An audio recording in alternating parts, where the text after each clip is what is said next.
ଓଡ଼ିଶାର କେଉଁ ସ୍ଥାନକୁ କ'ଣ କୁହାଯାଏ ଆସନ୍ତୁ ଏହି ଭିଡ଼ିଓରୁ ଜାଣିବା। ପ୍ରଶ୍ନ ଓଡ଼ିଶାର ଶଙ୍ଖକ୍ଷେତ୍ର କେଉଁ ସ୍ଥାନକୁ କୁହାଯାଏ? ଉତ୍ତର ପୁରୀ। ଓଡ଼ିଶାର ଅର୍କକ୍ଷେତ୍ର କେଉଁ ସ୍ଥାନକୁ କୁହାଯାଏ? ଉତ୍ତର କୋଣାର୍କ।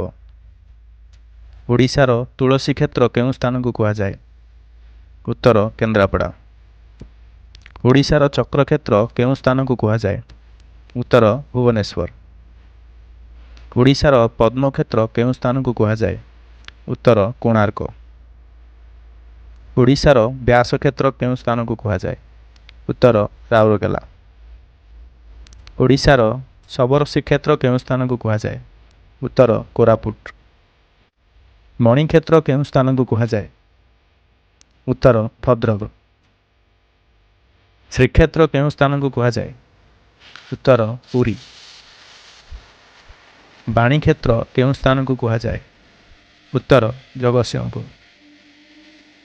ଓଡ଼ିଶାର ଗଦାକ୍ଷେତ୍ର କେଉଁ ସ୍ଥାନକୁ କୁହାଯାଏ? ଉତ୍ତର ଯାଜପୁର।